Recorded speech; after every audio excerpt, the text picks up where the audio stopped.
So, it's been about 7 months since my last Persona video. It's probably my favorite video I've ever made. So if you haven't checked that video out yet, I definitely recommend you do. But now it's time to fulfill my promise and to carry on to talk about Ultimax. However, unlike the last video, I don't want to make this a play-by-play of the manga, and I strongly urge you to go out and read it for yourself. So today, I'll be focusing on what I believe to be the manga's biggest call to fame, and that's how it fixes Sho Minazuki, and by extension, the entire plot of Arena Ultimax.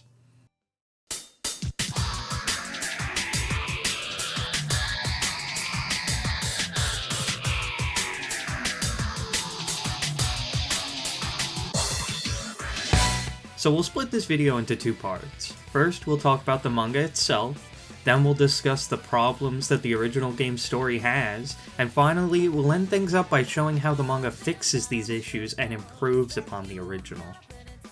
Written and illustrated by Rokuro Saito, the Ultimax manga was created in 2015, a whole 2 years after the game was released. The manga was then later translated in English in 2023. Some of you may be familiar with Rokuro's other works because he's most well known for his work on another Persona manga, Persona 5 Memento's Mission, a self-contained story that I may cover sometime in the future. Rokuro's art style is something I find really fascinating, not only because their art looks really good, but the way that they block out the manga panels is extremely interesting. They have a sense of style that really does fall in line with Persona 5's sleek identity, and it's interesting seeing it in Persona 4.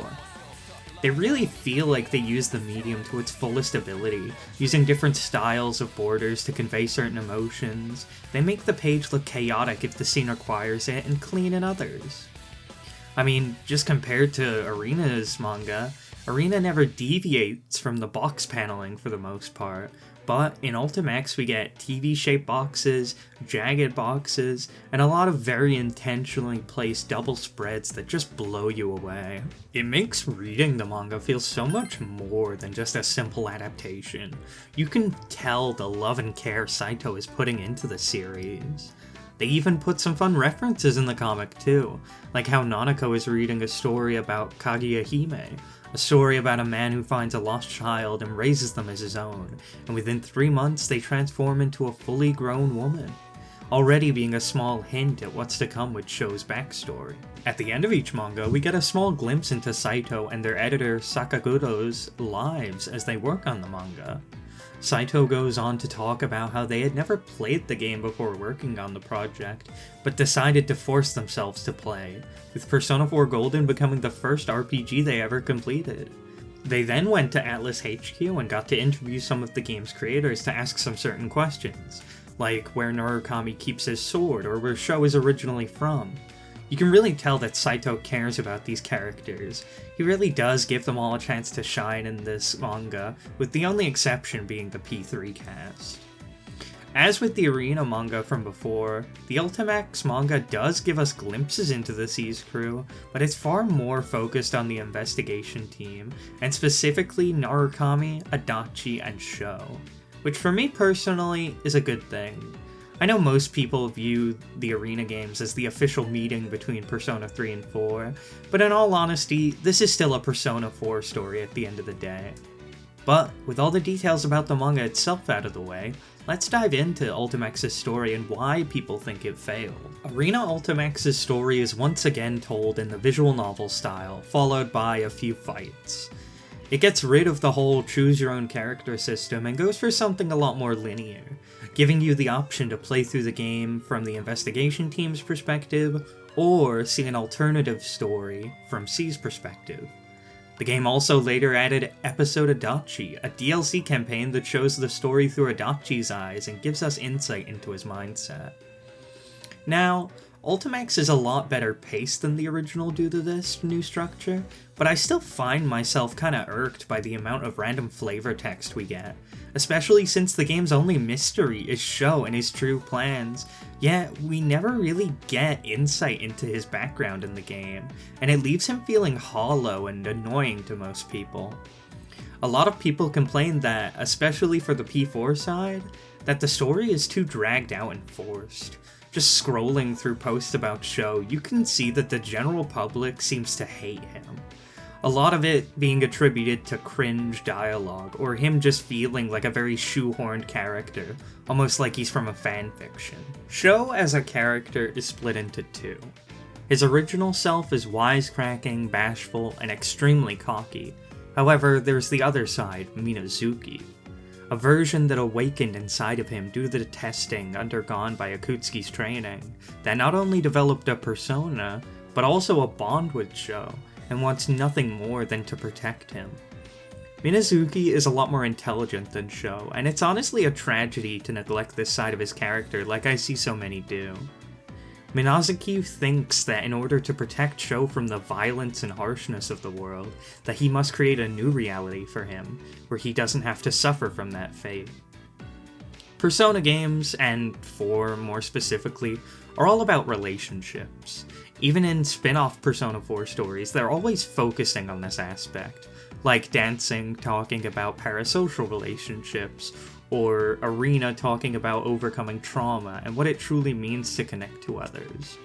But to me, Sho's story is one of abuse and hiding yourself away from feeling. Someone who wants to be shielded, and how, without vulnerability, you can't truly make meaningful connections. Minazuki and Sho are both the same character in theory, but they're so different in purpose. It's almost like seeing a father looking out for their child, without knowing the harm that they're really causing them. At least, that was my takeaway from the story. However, there just isn't a lot of substance to back this up. The story only tells you about his circumstances, but we never actually get to experience anything through Sho's eyes the same way we have with Lapras. And I think this is the biggest problem.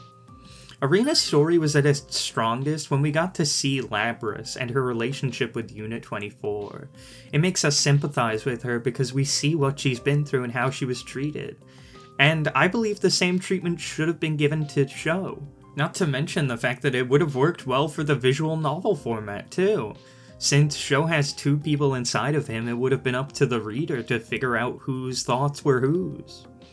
And to that extent, I completely see where people are coming from when they say Sho doesn't fit in with Persona, and he feels like he's an insert from another series. He's just not fleshed out enough, and it feels really barren. But this is where the manga comes in. Right from the very beginning, we get to see Sho's backstory from his own eyes, showing the moment that Minazuki awakened inside of him. For characters like Aigis and Lapras, they're given an artificial heart known as a plume of dusk. It's what allows the characters to think and feel like normal people, as well as being able to awaken to personas. We already got a taste of how they managed to force personas out of robots with Lapras' story, but with Sho, they decided to place a plume of dusk inside of a human being. And this is how Minazuki is able to live inside of Sho.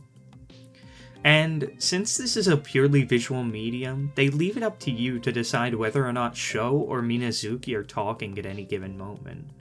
We see that Sho feels genuine love for his father Akutsuki, apologizing for failing him once Minazuki gives back control.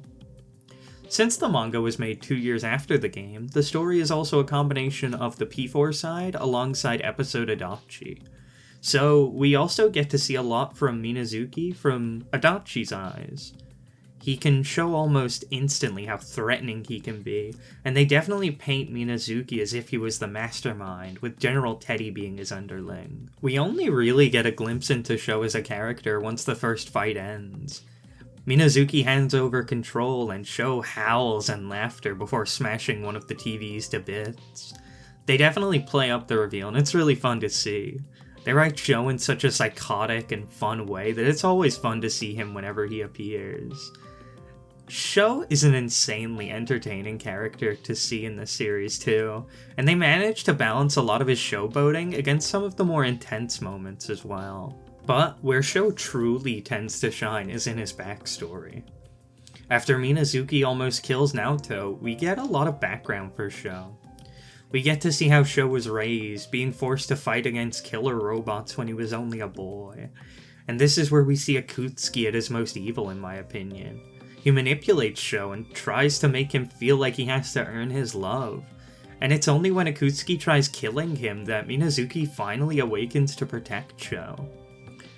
After this, we find out that Sho had been stalking the investigation team since Adachi's capture.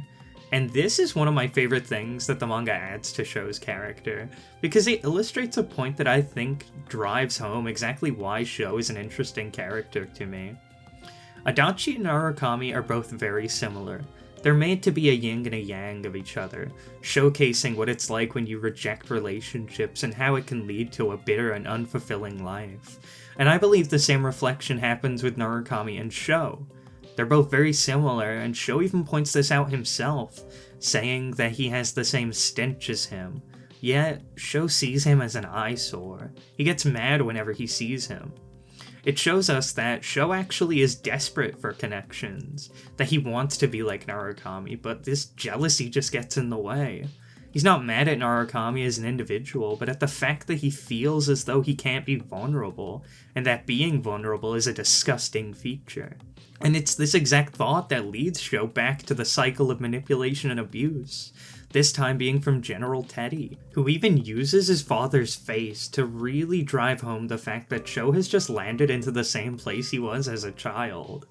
And it's this powerlessness that makes him lash out. It's all a facade with Sho.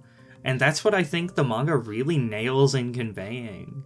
It really does go back to Jung's ideas of personas in the first place. He's playing a fictional version of himself to help him ease the pain of confronting his issues. So when characters like Adachi call him out on this, it causes Sho to struggle.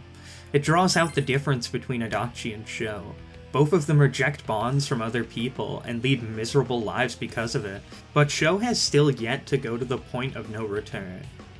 And this buildup of conflict brings us into Sho's first battle against Narukami. And this fight is really interesting. We already know that Sho was raised as a killing machine, yet Narukami is still able to get the upper hand on him, which I just think is super cool. Again, this manga has amazing composition, so it makes fight scenes like this incredibly epic.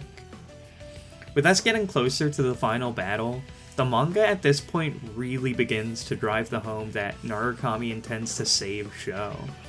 And we get a really nice callback to Persona 3 as Mitsuru sees Makoto walking alongside Yu as he ascends the stairs to fight against Sho. And this is where we get to where Sho came from, since in the original Ultimax game, it felt very vague as to why he was in Inaba at the time he was. We see that he'd been in a coma since 2010, a year before the events of Persona 4. We see Minazuki escaping, taking a Yasogami uniform with him as he goes.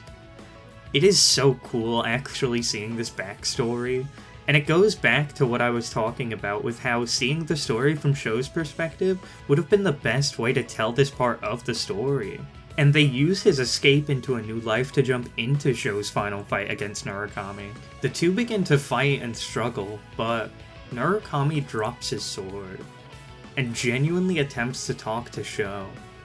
But when Sho rejects his help, saying he only wants to watch the world burn, Narukami points out his biggest contradiction.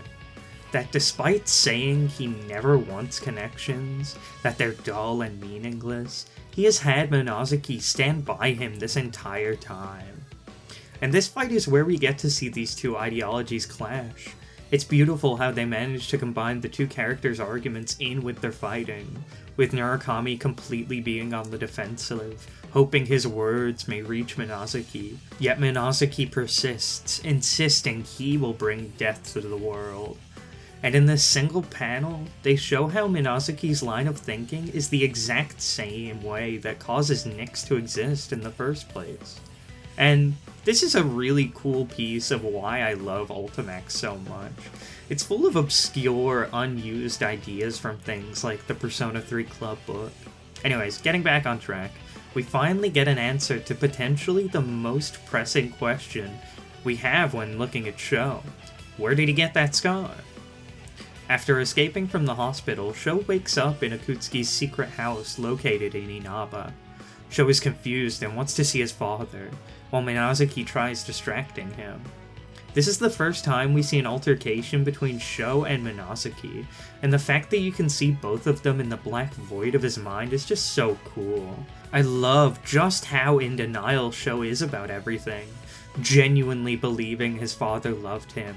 And after finding out about Akutsuki's death, it causes Sho to lash out, blaming Minazuki for him dying, stabbing him repeatedly in the face. And from this, we cut back to reality, of Sho sitting in Akutsuki's house, blood and tears trickling down his face. And it's this moment that helps further Minazuki's resolve to help Sho. Seeing he was willing to carve his own face just to get rid of him, it causes Minazuki to feel guilt, as though he's responsible for all of Sho's misery. So, showing his full resolve, Minazuki attacks Narukami with everything he has.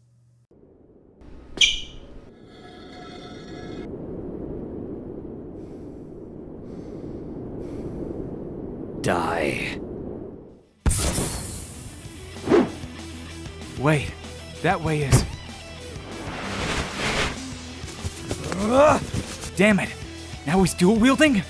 Izanagi!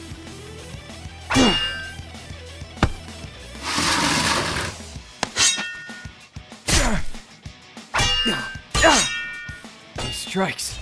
There's no more hesitation. I can feel his resolve. He's really trying to kill me. No! Dad! I can't give up!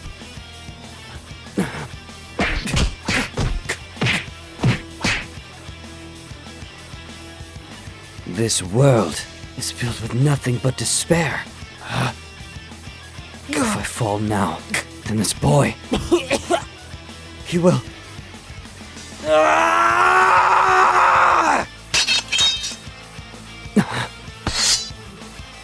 Minazuki, I admit, you're strong. But do you know where that power you have comes from? What? The one thing supporting that strength are those feelings for him. No matter how many times you fall, you still get back up. For his sake. And we call that power bonds. You said connections between people are like shackles, that everyone just uses each other. And for the people you knew, I'm sure that was the case. You must have felt so alone, like you had no one to trust in. But he had you.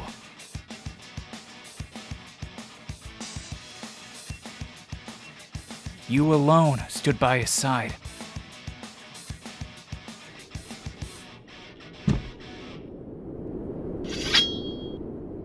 Impossible. He's the reason. No person is an island. We can't live alone. With as long as you've been there for Sho, supporting him and protecting him, you ought to know that better than anyone else.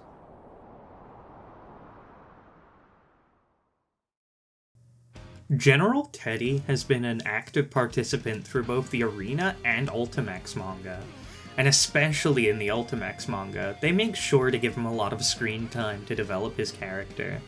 And this is important since General Teddy is Hino Kagetsuchi, and has orchestrated the entire plot. He was the voice that manipulated Labrys into constructing the school inside the TV world, and the one who made Sho kidnap Labrys and bring Tartarus back in the first place.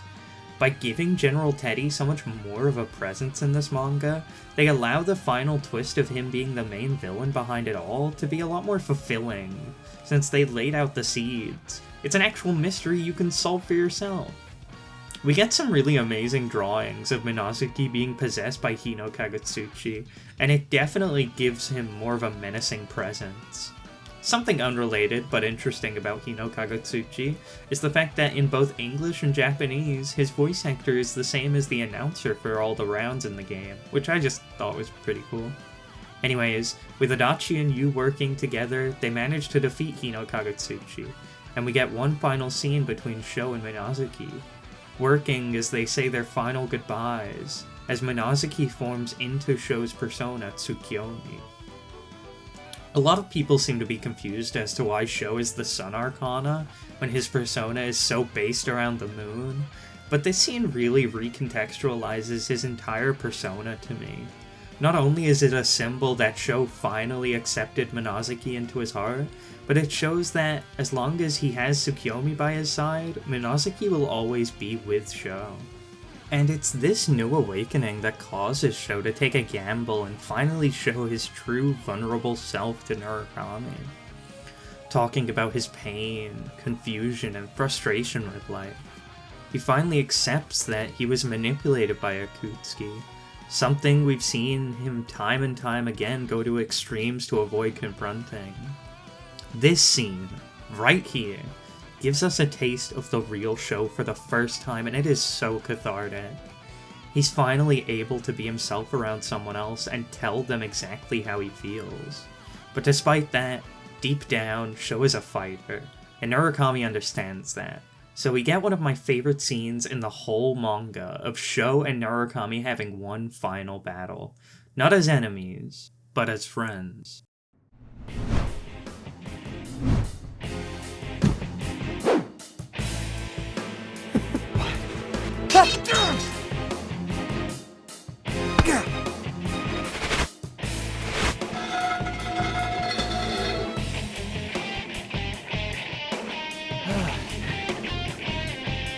Dumbasses. They just can't stop fighting over the dumbest of things. Once you grow up, you guys will look back and realize how stupid you were. Stupid kids.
And with that, the manga is over. Our final glimpse of Sho being him with his new lease of life as he looks down at Shibuya. The Ultimax manga is about on the same level as the Persona 4 anime in my mind. I truly think that if you wish to get the most out of these stories, then these are the best ways of experiencing them.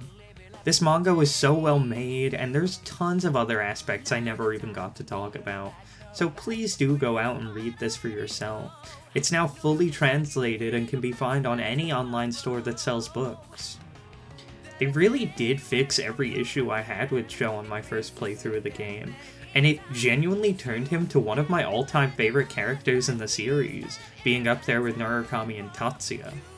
I adore the way they explore his character, giving us an actual glimpse into his backstory and his mind.